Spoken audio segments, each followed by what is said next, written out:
श्रीगणेशाय नमः। अथ श्री सर्वरक्षाकरं शिव कवचम्। श्रीदेव्युवाच भगवन् देवदेवेश सर्वाम्नाय प्रपूजितः सर्वं मे कथितं देव कवचं न प्रकाशितं प्रासादाख्यस्य मन्त्रस्य कवचं मे प्रकाशय सर्वरक्षाकरं देवं यदि स्नेहोऽस्ति सम्प्रति। श्रीभगवानुवाच प्रासादमन्त्रकवचस्य वामदेव ऋषिः पङ्क्तिश्छन्दः सदाशिवो देवता साधकाभीष्टसिद्धये विनियोगः प्रकीर्तितः।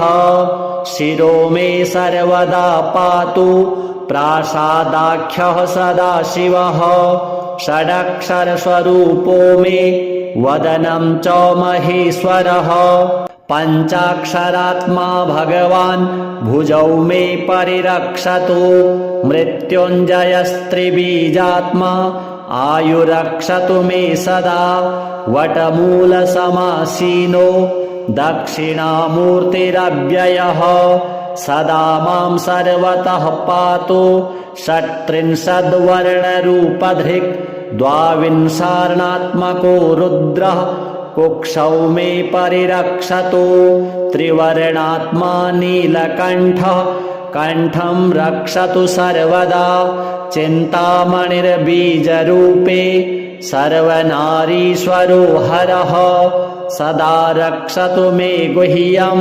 सर्वसम्पत्प्रदायकः एकाक्षरस्वरूपात्मा कूटरूपी महेश्वरः मार्तण्डभैरवो नित्यं पादौ मे परिरक्षतु ओमित्याख्यो महाबीज स्वरूपस्त्रिपुरान्तकः सदा मां रणभूमौ तु रक्षतु त्रिदशाधिपः ऊर्ध्वमूर्धानमीशानो मम रक्षतु सर्वदा दक्षिणस्यां तत्पुरुषो अव्यान्मे गिरिनायकः अघोराख्यो महादेवः पूर्वस्या परिरक्षतु वामदेवः पश्चिमस्यां सदा मे परिरक्षतु उत्तरस्यां सदा पातु सद्यो जातः स्वरूपधृक् इत्थं रक्षाकरं देवी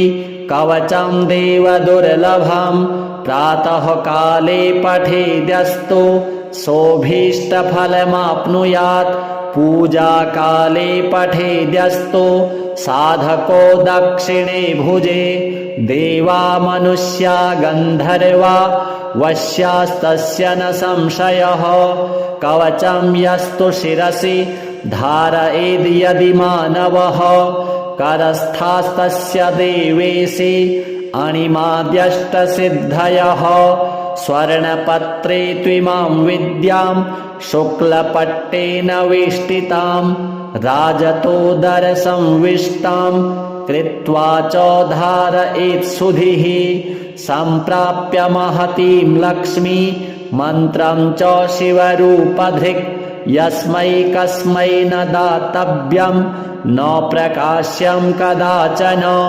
शिष्याय भक्तियुक्ताय साधकाय प्रकाशयेत् अन्यथा सिद्धिहानिः स्यात् सत्यमेतन्मनोरमे तव स्नेहान् महादेवी कथितं कवचं शुभं न देयं कस्यचिद् भद्रे यदिच्छेदात्मनो हितं योर्चयेद्गन्धपुष्पाद्यैः कवचं मन्मुखोदितं तेनार्चिता महादेवी सर्वे देवा न संशयः श्रीसाम्ब सदाशिवार्पणमस्तु। श्रीदेव्युवाच भगवन् देवदेवेश सर्वाम्नाय प्रपूजितः सर्वं मे कथितं देव कवचं न प्रकाशितं प्रासादाख्यस्य मन्त्रस्य कवचं मे प्रकाशय सर्वरक्षाकरं देवं यदि स्नेहोऽस्ति सम्प्रति। श्रीभगवानुवाच प्रासादमन्त्रकवचस्य वामदेव ऋषिः पङ्क्तिश्छन्दः सदाशिवो देवता साधकाभीष्टसिद्धये विनियोगः प्रकीर्तितः। शिरो मे सर्वदा पातु प्रासादाख्यः सदाशिवः षडक्षरस्वरूपो मे वदनं च महेश्वरः। पञ्चाक्षरात्मा भगवान् भुजौ मे परिरक्षतु मृत्युञ्जयस्त्रिबीजात्मा आयुरक्षतु मे सदा। वटमूलसमासीनो दक्षिणामूर्तिरव्ययः सदा मां सर्वतः पातु षट्त्रिंशद्वर्णरूपधृक् द्वाविंशार्णात्मको रुद्रः कुक्षौ मे परिरक्षतु। त्रिवर्णात्मा नीलकण्ठः कण्ठं रक्षतु सर्वदा। चिन्तामणिर्बीजरूपे सर्वनारीश्वरो हरः सदा रक्षतु मे गुह्यं सर्वसम्पत्प्रदायकः। एकाक्षरस्वरूपात्मा कूटरूपी महेश्वरः मार्तण्डभैरवो नित्यं पादौ मे परिरक्षतु। ओमित्याख्यो महाबीज स्वरूपस्त्रिपुरान्तकः सदा मां रणभूमौ तु रक्षतु त्रिदशाधिपः। ऊर्ध्वमूर्धानमीशानो मम रक्षतु सर्वदा। दक्षिणस्यां तत्पुरुषो अव्यान्मे गिरिनायकः अघोराख्यो महादेवः पूर्वस्या परिरक्षतु। वामदेवः पश्चिमस्यां सदा मे परिरक्षतु। उत्तरस्यां सदा पातु सद्यो जातः स्वरूपधृक्। इत्थं रक्षाकरं देवी कवचं देवदुर्लभं प्रातः काले पठेद्यस्तु सोऽभीष्टफलमाप्नुयात्। पूजाकाले पठेद्यस्तु साधको दक्षिणे भुजे। देवा मनुष्या गन्धर्वा वश्यास्तस्य न संशयः। कवचं यस्तु शिरसि धारयेद् यदि मानवः करस्थास्तस्य देवेशि अणिमाद्यष्टसिद्धयः। स्वर्णपत्रे त्विमां विद्यां शुक्लपट्टेन वेष्टितां राजतोदरसंविष्टां कृत्वा च धारयेत् सुधिः। सम्प्राप्य महतीं लक्ष्मी मन्त्रं च शिवरूपधृक्। यस्मै कस्मै न दातव्यं न प्रकाश्यं कदाचन। शिष्याय भक्तियुक्ताय साधकाय प्रकाशयेत् अन्यथा सिद्धिहानिः स्यात्। सत्यमेतन्मनोरमे तव स्नेहान् महादेवी कथितं कवचं शुभं न देयं कस्यचिद् भद्रे। यदिच्छेदात्मनो हितं योर्चयेद्गन्धपुष्पाद्यैः कवचं मन्मुखोदितं तेनार्चिता महादेवी सर्वे देवा न संशयः। श्रीसाम्ब सदाशिवार्पणमस्तु। श्रीदेव्युवाच भगवन् देवदेवेश सर्वाम्नाय प्रपूजितः सर्वं मे कथितं देव कवचं न प्रकाशितं। प्रासादाख्यस्य मन्त्रस्य कवचं मे प्रकाशय। सर्वरक्षाकरं देवं यदि स्नेहोऽस्ति सम्प्रति। श्रीभगवानुवाच प्रासादमन्त्रकवचस्य वामदेव ऋषिः पङ्क्तिश्छन्दः सदाशिवो देवता साधकाभीष्टसिद्धये विनियोगः प्रकीर्तितः। शिरो मे सर्वदा पातु प्रासादाख्यः सदाशिवः षडक्षरस्वरूपो मे वदनं च महेश्वरः पञ्चाक्षरात्मा भगवान् भुजौ मे परिरक्षतु मृत्युञ्जयस्त्रिबीजात्मा आयुरक्षतु मे सदा वटमूलसमासीनो दक्षिणामूर्तिरव्ययः सदा मां सर्वतः पातु षट्त्रिंशद्वर्णरूपधृक् द्वाविंशार्णात्मको रुद्रः कुक्षौ मे परिरक्षतु त्रिवर्णात्मा नीलकण्ठः कण्ठं रक्षतु सर्वदा चिन्तामणिर्बीजरूपे सर्वनारीश्वरो हरः सदा रक्षतु मे गुह्यं सर्वसम्पत्प्रदायकः एकाक्षरस्वरूपात्मा कूटरूपी महेश्वरः मार्तण्डभैरवो नित्यं पादौ मे परिरक्षतु ओमित्याख्यो महाबीज स्वरूपस्त्रिपुरान्तकः सदा मां रणभूमौ तु रक्षतु त्रिदशाधिपः ऊर्ध्वमूर्धानमीशानो मम रक्षतु सर्वदा दक्षिणस्यां तत्पुरुषो अव्यान्मे गिरिनायकः अघोराख्यो महादेवः पूर्वस्या परिरक्षतु वामदेवः पश्चिमस्यां सदा मे परिरक्षतु उत्तरस्यां सदा पातु सद्यो जातः स्वरूपधृक् इत्थं रक्षाकरं देवी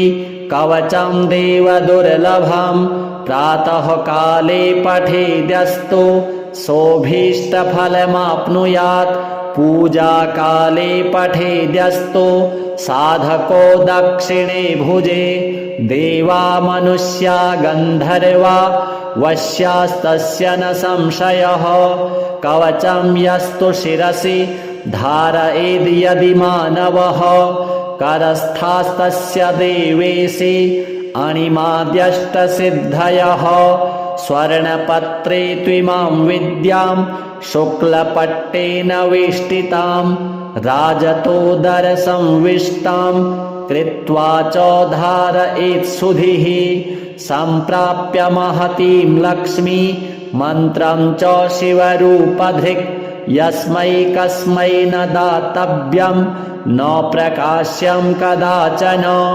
शिष्याय भक्तियुक्ताय साधकाय प्रकाशयेत् अन्यथा सिद्धिहानिः स्यात् सत्यमेतन्मनोरमे तव स्नेहान् महादेवी कथितं कवचं शुभं न देयं कस्यचिद् भद्रे यदिच्छेदात्मनो हितं योर्चयेद्गन्धपुष्पाद्यैः कवचं मन्मुखोदितं तेनार्चिता महादेवी सर्वे देवा न संशयः श्रीसाम्ब सदाशिवार्पणमस्तु। श्रीदेव्युवाच भगवन् देवदेवेश सर्वाम्नाय प्रपूजितः सर्वं मे कथितं देव कवचं न प्रकाशितं प्रासादाख्यस्य मन्त्रस्य कवचं मे प्रकाशय सर्वरक्षाकरं देवं यदि स्नेहोऽस्ति सम्प्रति। श्रीभगवानुवाच प्रासादमन्त्रकवचस्य वामदेव ऋषिः पङ्क्तिश्छन्दः सदाशिवो देवता साधकाभीष्टसिद्धये विनियोगः प्रकीर्तितः शिरो मे सर्वदा पातु प्रासादाख्यः सदाशिवः षडक्षरस्वरूपो मे वदनं च महेश्वरः पञ्चाक्षरात्मा भगवान् भुजौ मे परिरक्षतु मृत्युञ्जयस्त्रिबीजात्मा आयुरक्षतु मे सदा वटमूलसमासीनो दक्षिणामूर्तिरव्ययः सदा मां सर्वतः पातु षट्त्रिंशद्वर्णरूपधृक् द्वाविंशार्णात्मको रुद्रः कुक्षौ मे परिरक्षतु त्रिवर्णात्मा नीलकण्ठः कण्ठं रक्षतु सर्वदा चिन्तामणिर्बीजरूपे सर्वनारीश्वरो हरः सदा रक्षतु मे गुह्यं सर्वसम्पत्प्रदायकः एकाक्षरस्वरूपात्मा कूटरूपी महेश्वरः मार्तण्डभैरवो नित्यं पादौ मे परिरक्षतु ओमित्याख्यो महाबीज स्वरूपस्त्रिपुरान्तकः सदा मां रणभूमौ तु रक्षतु त्रिदशाधिपः ऊर्ध्वमूर्धानमीशानो मम रक्षतु सर्वदा दक्षिणस्यां तत्पुरुषो अव्यान्मे गिरिनायकः अघोराख्यो महादेवः पूर्वस्या परिरक्षतु वामदेवः पश्चिमस्यां सदा मे परिरक्षतु उत्तरस्यां सदा पातु सद्यो जातः स्वरूपधृक् इत्थं रक्षाकरं देवी कवचं देवदुर्लभं प्रातः काले पठेद्यस्तु सोऽभीष्टफलमाप्नुयात् पूजाकाले पठेद्यस्तु साधको दक्षिणे भुजे देवा मनुष्या गन्धर्वा वश्यास्तस्य न संशयः कवचं यस्तु शिरसि धारयेद् यदि मानवः करस्थास्तस्य देवेशि अणिमाद्यष्टसिद्धयः स्वर्णपत्रे त्विमां विद्यां शुक्लपट्टेन वेष्टितां राजतोदरसंविष्टां कृत्वा च धारयेत् सुधिः सम्प्राप्य महतीं लक्ष्मी मन्त्रं च शिवरूपधृक् यस्मै कस्मै न दातव्यं न प्रकाश्यं कदाचन शिष्याय भक्तियुक्ताय साधकाय प्रकाशयेत् अन्यथा सिद्धिहानिः स्यात् सत्यमेतन्मनोरमे तव स्नेहान् महादेवी कथितं कवचं शुभं न देयं कस्यचिद् भद्रे यदिच्छेदात्मनो हितं योर्चयेद्गन्धपुष्पाद्यैः कवचं मन्मुखोदितं तेनार्चिता महादेवी सर्वे देवा न संशयः श्रीसाम्ब सदाशिवार्पणमस्तु। श्रीदेव्युवाच भगवन् देवदेवेश सर्वाम्नाय प्रपूजितः सर्वं मे कथितं देव कवचं न प्रकाशितं प्रासादाख्यस्य मन्त्रस्य कवचं मे प्रकाशय सर्वरक्षाकरं देवं यदि स्नेहोऽस्ति सम्प्रति।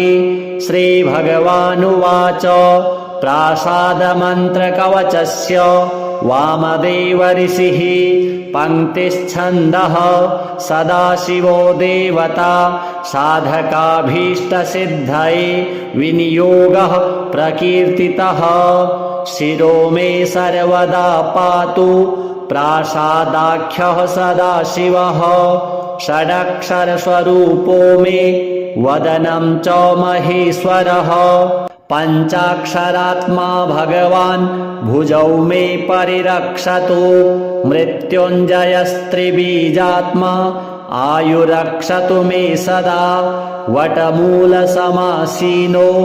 दक्षिणामूर्तिरव्ययः सदा मां सर्वतः पातु षट्त्रिंशद्वर्णरूपधृक् द्वाविंशार्णात्मको रुद्रः कुक्षौ मे परिरक्षतु त्रिवर्णात्मा नीलकण्ठः कण्ठं रक्षतु सर्वदा चिन्तामणिर्बीजरूपे सर्वनारीश्वरो हरः सदा रक्षतु मे गुह्यं सर्वसम्पत्प्रदायकः एकाक्षरस्वरूपात्मा कूटरूपी महेश्वरः मार्तण्डभैरवो नित्यं पादौ मे परिरक्षतु ओमित्याख्यो महाबीज स्वरूपस्त्रिपुरान्तकः सदा मां रणभूमौ तु रक्षतु त्रिदशाधिपः ऊर्ध्वमूर्धानमीशानो मम रक्षतु सर्वदा दक्षिणस्यां तत्पुरुषो अव्यान्मे गिरिनायकः अघोराख्यो महादेवः पूर्वस्या परिरक्षतु वामदेवः पश्चिमस्यां सदा मे परिरक्षतु उत्तरस्यां सदा पातु सद्यो जातः स्वरूपधृक् इत्थं रक्षाकरं देवी कवचं देवदुर्लभं प्रातः काले पठेद्यस्तु सोऽभीष्टफलमाप्नुयात् पूजाकाले पठेद्यस्तु साधको दक्षिणे भुजे देवा मनुष्या गन्धर्वा वश्यास्तस्य न संशयः कवचं यस्तु शिरसि धारयेद् यदि मानवः करस्थास्तस्य देवेशि अणिमाद्यष्टसिद्धयः स्वर्णपत्रे त्विमां विद्यां शुक्लपट्टेन वेष्टितां राजतोदरसंविष्टां कृत्वा च धारयेत् सुधिः सम्प्राप्य महतीं लक्ष्मी मन्त्रं च शिवरूपधृक् यस्मै कस्मै न दातव्यं न प्रकाश्यं कदाचन शिष्याय भक्तियुक्ताय साधकाय प्रकाशयेत् अन्यथा सिद्धिहानिः स्यात् सत्यमेतन्मनोरमे तव स्नेहान् महादेवी कथितं कवचं शुभं न देयं कस्यचिद् भद्रे यदिच्छेदात्मनो हितं योर्चयेद्गन्धपुष्पाद्यैः कवचं मन्मुखोदितं तेनार्चिता महादेवी सर्वे देवा न संशयः श्रीसाम्ब सदाशिवार्पणमस्तु।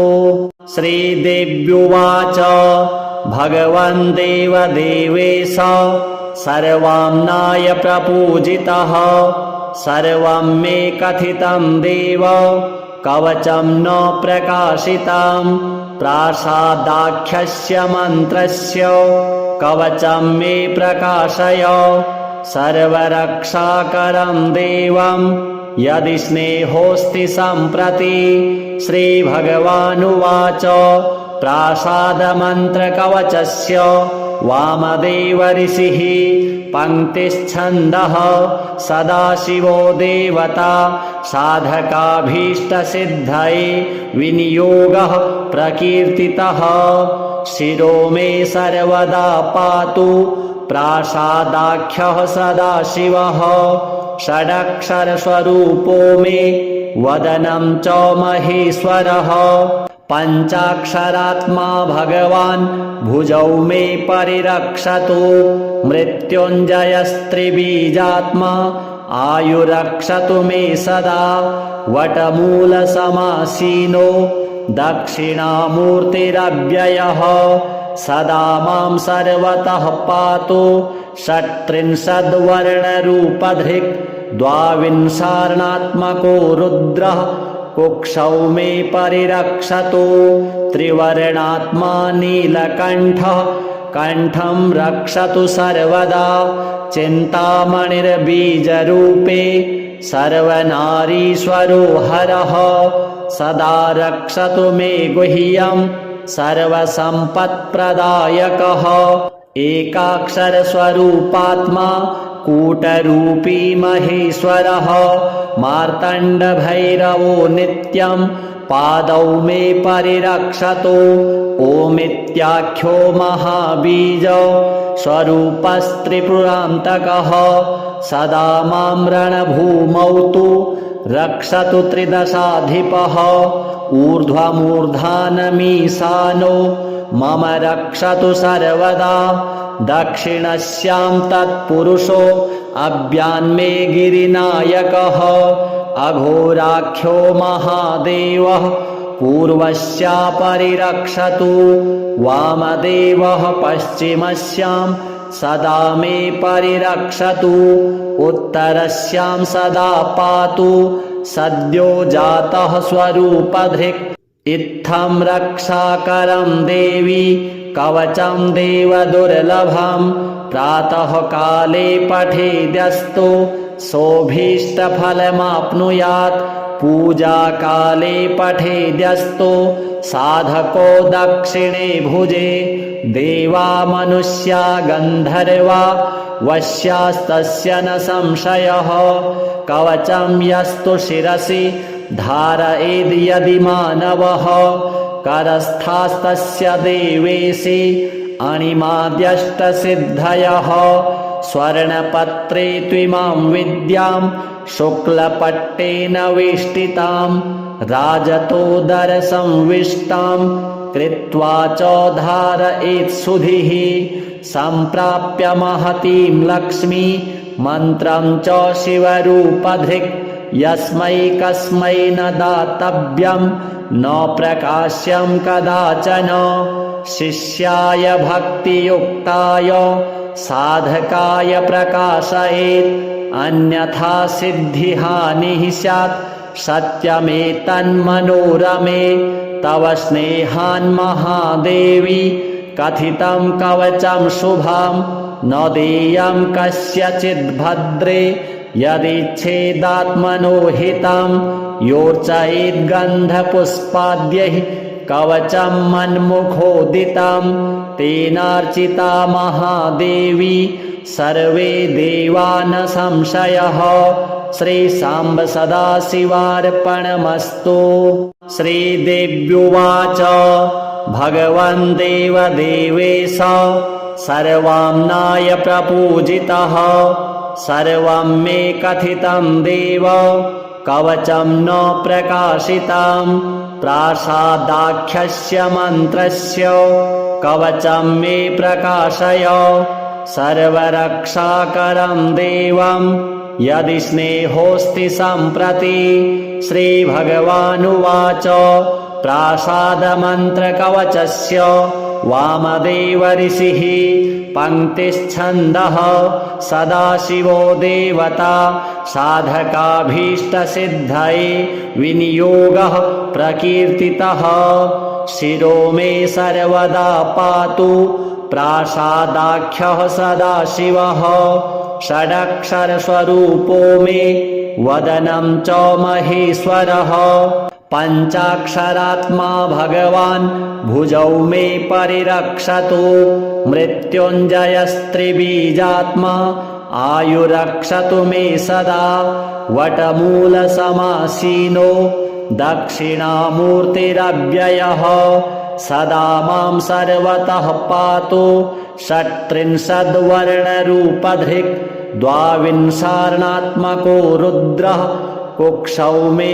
परिरक्षतु त्रिवर्णात्मा नीलकण्ठः कण्ठं रक्षतु सर्वदा चिन्तामणिर्बीजरूपे सर्वनारीश्वरो हरः सदा रक्षतु मे गुह्यं सर्वसम्पत्प्रदायकः एकाक्षरस्वरूपात्मा कूटरूपी महेश्वरः मार्तण्डभैरवो नित्यं पादौ मे परिरक्षतु ओमित्याख्यो महाबीज स्वरूपस्त्रिपुरान्तकः सदा मां रणभूमौ तु रक्षतु त्रिदशाधिपः ऊर्ध्वमूर्धानमीशानो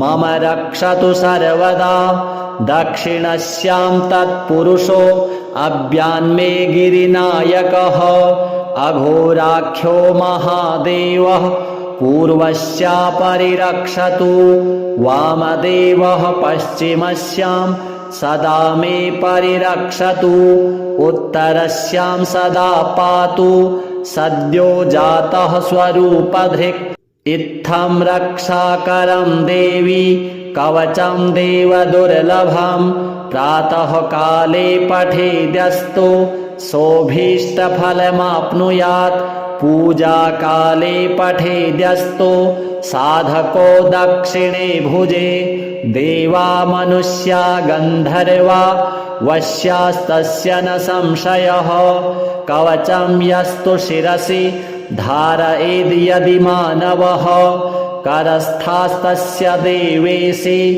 अणिमाद्यष्टसिद्धयः स्वर्णपत्रे त्विमां विद्यां शुक्लपट्टेन वेष्टितां राजतोदरसंविष्टां कृत्वा च धारयेत्सुधिः सम्प्राप्य महतीं लक्ष्मी मन्त्रं च शिवरूपधृक् यस्मै कस्मै न दातव्यं न प्रकाश्यं कदाचन शिष्याय भक्तियुक्ताय साधकाय प्रकाशयेत् अन्यथा सिद्धिहानिः स्यात् सत्यमेतन्मनोरमे तव स्नेहान् महादेवी कथितं कवचं शुभं न देयं कस्यचिद् भद्रे यदिच्छेदात्मनो हितं योर्चयेद्गन्धपुष्पाद्यैः कवचं मन्मुखोदितं तेनार्चिता महादेवी सर्वे देवा न संशयः श्रीसाम्ब सदाशिवार्पणमस्तु। श्रीदेव्युवाच भगवन् देवदेवेश सर्वाम्नाय प्रपूजितः सर्वं मे कथितं देव कवचं न प्रकाशितं प्रासादाख्यस्य मन्त्रस्य कवचं मे प्रकाशय सर्वरक्षाकरं देवं यदि स्नेहोऽस्ति सम्प्रति। श्रीभगवानुवाच प्रासादमन्त्रकवचस्य वामदेव ऋषिः पङ्क्तिश्छन्दः सदाशिवो देवता साधकाभीष्टसिद्धये विनियोगः प्रकीर्तितः शिरो मे सर्वदा पातु प्रासादाख्यः सदाशिवः षडक्षरस्वरूपो मे वदनं च महेश्वरः पञ्चाक्षरात्मा भगवान् भुजौ मे परिरक्षतु मृत्युञ्जयस्त्रिबीजात्मा आयुरक्षतु मे सदा वटमूलसमासीनो दक्षिणामूर्तिरव्ययः सदा मां सर्वतः पातु षट्त्रिंशद्वर्णरूपधृक् द्वाविंशार्णात्मको रुद्रः कुक्षौ मे परिरक्षतु त्रिवर्णात्मा नीलकण्ठः कण्ठं रक्षतु सर्वदा चिन्तामणिर्बीजरूपे सर्वनारीश्वरो हरः सदा रक्षतु मे गुह्यं सर्वसम्पत्प्रदायकः एकाक्षरस्वरूपात्मा कूटरूपी महेश्वरः मार्तण्डभैरवो नित्यं पादौ मे परिरक्षतु ओमित्याख्यो महाबीज स्वरूपस्त्रिपुरान्तकः सदा मां रणभूमौ तु रक्षतु त्रिदशाधिपः ऊर्ध्वमूर्धानमीशानो मम रक्षतु सर्वदा दक्षिणस्यां तत्पुरुषो अव्यान्मे गिरिनायकः अघोराख्यो महादेवः पूर्वस्या परिरक्षतु वामदेवः पश्चिमस्यां सदा मे परिरक्षतु उत्तरस्यां सदा पातु सद्यो जातः स्वरूपधृक् इत्थं रक्षाकरं देवी कवचं देवदुर्लभं प्रातः काले पठेद्यस्तु सोऽभीष्टफलमाप्नुयात् पूजाकाले पठेद्यस्तु साधको दक्षिणे भुजे देवा मनुष्या गन्धर्वा वश्यास्तस्य न संशयः कवचं यस्तु शिरसि धारयेद् यदि मानवः करस्थास्तस्य देवेशे अणिमाद्यष्टसिद्धयः स्वर्णपत्रे त्विमां विद्यां शुक्लपट्टेन वेष्टितां राजतोदरसंविष्टां कृत्वा चोद्धारयेत्सुधिः सम्प्राप्य महतीं लक्ष्मी मन्त्रं च शिवरूपधृक् यस्मै कस्मै न दातव्यं न प्रकाश्यं कदाचन शिष्याय भक्तियुक्ताय साधकाय प्रकाशयेत् अन्यथा सिद्धिहानिः स्यात् सत्यमेतन्मनोरमे तव स्नेहान् महादेवी कथितं कवचं शुभं न देयं कस्यचिद् भद्रे यदिच्छेदात्मनो हितं योर्चयेद्गन्धपुष्पाद्यैः कवचं मन्मुखोदितं तेनार्चिता महादेवी सर्वे देवा न संशयः श्रीसाम्ब सदाशिवार्पणमस्तु। श्रीदेव्युवाच भगवन् देवदेवेश सर्वाम्नाय प्रपूजितः सर्वं मे कथितं देव कवचं न प्रकाशितं प्रासादाख्यस्य मन्त्रस्य कवचं मे प्रकाशय सर्वरक्षाकरं देवं यदि स्नेहोऽस्ति सम्प्रति। श्रीभगवानुवाच प्रासादमन्त्रकवचस्य वामदेव ऋषिः पङ्क्तिश्छन्दः सदाशिवो देवता साधकाभीष्टसिद्धये विनियोगः प्रकीर्तितः शिरो मे सर्वदा पातु प्रासादाख्यः सदाशिवः षडक्षरस्वरूपो मे वदनं च महेश्वरः पञ्चाक्षरात्मा भगवान् भुजौ मे परिरक्षतु मृत्युञ्जयस्त्रिबीजात्मा आयुरक्षतु मे सदा वटमूलसमासीनो दक्षिणामूर्तिरव्ययः सदा मां सर्वतः पातु षट्त्रिंशद्वर्णरूपधृक् द्वाविंशार्णात्मको रुद्रः कुक्षौ मे परिरक्षतु त्रिवर्णात्मा नीलकण्ठः कण्ठं रक्षतु सर्वदा चिन्तामणिर्बीजरूपे सर्वनारीश्वरो हरः सदा रक्षतु मे गुह्यं सर्वसम्पत्प्रदायकः एकाक्षरस्वरूपात्मा कूटरूपी महेश्वरः मार्तण्डभैरवो नित्यं पादौ मे परिरक्षतु ओमित्याख्यो महाबीज स्वरूपस्त्रिपुरान्तकः सदा मां रणभूमौ तु रक्षतु त्रिदशाधिपः ऊर्ध्वमूर्धानमीशानो मम रक्षतु सर्वदा दक्षिणस्यां तत्पुरुषो अव्यान्मे गिरिनायकः अघोराख्यो महादेवः पूर्वस्या परिरक्षतु वामदेवः पश्चिमस्यां सदा मे परिरक्षतु उत्तरस्यां सदा पातु सद्यो जातः स्वरूपधृक् इत्थं रक्षाकरं देवी कवचं देवदुर्लभं प्रातः काले पठेद्यस्तु सोऽभीष्टफलमाप्नुयात् पूजाकाले पठेद्यस्तु साधको दक्षिणे भुजे देवा मनुष्या गन्धर्वा वश्यास्तस्य न संशयः कवचं यस्तु शिरसि धारयेद् यदि मानवः करस्थास्तस्य देवेशे अणिमाद्यष्टसिद्धयः स्वर्णपत्रे त्विमां विद्यां शुक्लपट्टेन वेष्टितां राजतोदरसंविष्टां कृत्वा चोद्धारयेत्सुधिः सम्प्राप्य महतीं लक्ष्मी मन्त्रं च शिवरूपधृक् यस्मै कस्मै न दातव्यं न प्रकाश्यं कदाचन शिष्याय भक्तियुक्ताय साधकाय प्रकाशयेत् अन्यथा सिद्धिहानिः स्यात् सत्यमेतन्मनोरमे तव स्नेहान्महादेवी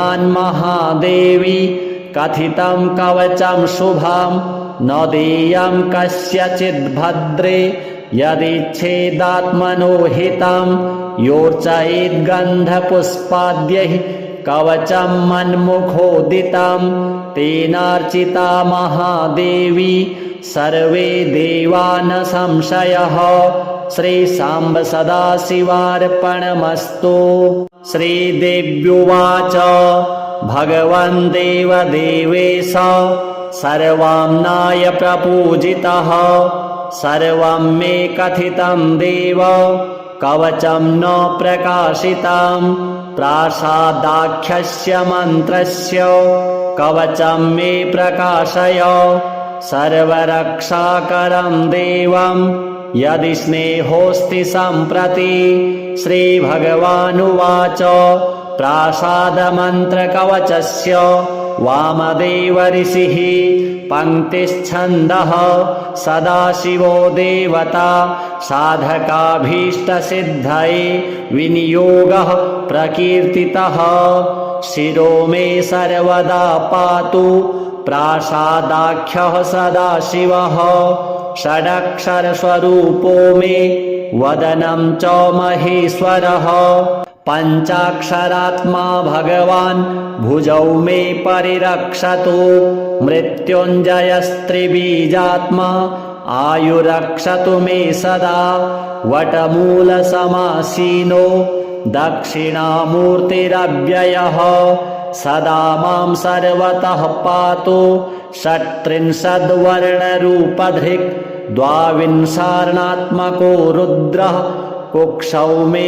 परिरक्षतु त्रिवर्णात्मा नीलकण्ठः कण्ठं रक्षतु सर्वदा चिन्तामणिर्बीजरूपे सर्वनारीश्वरो हरः सदा रक्षतु मे गुह्यं सर्वसम्पत्प्रदायकः एकाक्षरस्वरूपात्मा कूटरूपी महेश्वरः मार्तण्डभैरवो नित्यं पादौ मे परिरक्षतु ओमित्याख्यो महाबीज स्वरूपस्त्रिपुरान्तकः सदा मां रणभूमौ तु रक्षतु त्रिदशाधिपः ऊर्ध्वमूर्धानमीशानो मम रक्षतु सर्वदा दक्षिणस्यां तत्पुरुषो अव्यान्मे गिरिनायकः अघोराख्यो महादेवः पूर्वस्या परिरक्षतु वामदेवः पश्चिमस्यां सदा मे परिरक्षतु उत्तरस्यां सदा पातु सद्यो जातः स्वरूपधृक् इत्थं रक्षाकरं देवी कवचं देवदुर्लभं प्रातः काले पठेद्यस्तु सोऽभीष्टफलमाप्नुयात् पूजाकाले पठेद्यस्तु साधको दक्षिणे भुजे देवा मनुष्या गन्धर्वा वश्यास्तस्य न संशयः कवचं यस्तु शिरसि धारयेद् यदि मानवः करस्थास्तस्य देवेशि अणिमाद्यष्टसिद्धयः स्वर्णपत्रे त्विमां विद्यां शुक्लपट्टेन वेष्टितां राजतोदरसंविष्टां कृत्वा च धारयेत्सुधिः सम्प्राप्य महतीं लक्ष्मी मन्त्रं च शिवरूपधृक् यस्मै कस्मै न दातव्यं न प्रकाश्यं कदाचन शिष्याय भक्तियुक्ताय साधकाय प्रकाशयेत् अन्यथा सिद्धिहानिः स्यात् सत्यमेतन्मनोरमे तव स्नेहान्महादेवी कथितं कवचं शुभं न देयं कस्यचिद्भद्रे यदिच्छेदात्मनो हितं योर्चयेद्गन्धपुष्पाद्यैः कवचं मन्मुखोदितं तेनार्चिता महादेवी सर्वे देवा न संशयः। श्रीसाम्ब सदाशिवार्पणमस्तु। श्रीदेव्युवाच भगवन् देवदेवेश सर्वाम्नाय प्रपूजितः सर्वं मे कथितं देव कवचं न प्रकाशितं प्रासादाख्यस्य मन्त्रस्य कवचं मे प्रकाशय सर्वरक्षाकरं देवं यदि स्नेहोऽस्ति सम्प्रति। श्रीभगवानुवाच प्रासादमन्त्रकवचस्य वामदेव ऋषिः पङ्क्तिश्छन्दः सदाशिवो देवता साधकाभीष्टसिद्धये विनियोगः प्रकीर्तितः। शिरो मे सर्वदा पातु प्रासादाख्यः सदाशिवः षडक्षरस्वरूपो मे वदनं च महेश्वरः। पञ्चाक्षरात्मा भगवान् भुजौ मे परिरक्षतु मृत्युञ्जयस्त्रिबीजात्मा आयुरक्षतु मे सदा। वटमूलसमासीनो दक्षिणामूर्तिरव्ययः सदा मां सर्वतः पातु षट्त्रिंशद्वर्णरूपधृक् द्वाविंशार्णात्मको रुद्रः कुक्षौ मे परिरक्षतु। त्रिवर्णात्मा नीलकण्ठः कण्ठं रक्षतु सर्वदा। चिन्तामणिर्बीजरूपे सर्वनारीश्वरो हरः सदा रक्षतु मे गुह्यं सर्वसम्पत्प्रदायकः। एकाक्षरस्वरूपात्मा कूटरूपी महेश्वरः मार्तण्डभैरवो नित्यं पादौ मे परिरक्षतु। ओमित्याख्यो महाबीज स्वरूपस्त्रिपुरान्तकः सदा मां रणभूमौ तु रक्षतु त्रिदशाधिपः। ऊर्ध्वमूर्धानमीशानो मम रक्षतु सर्वदा।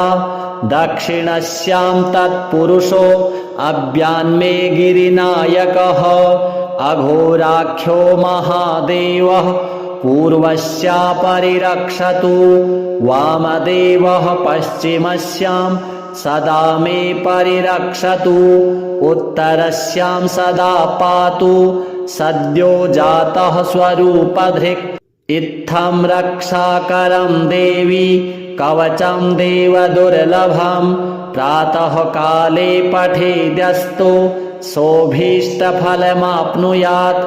पूजाकाले पठेद्यस्तु साधको दक्षिणे भुजे।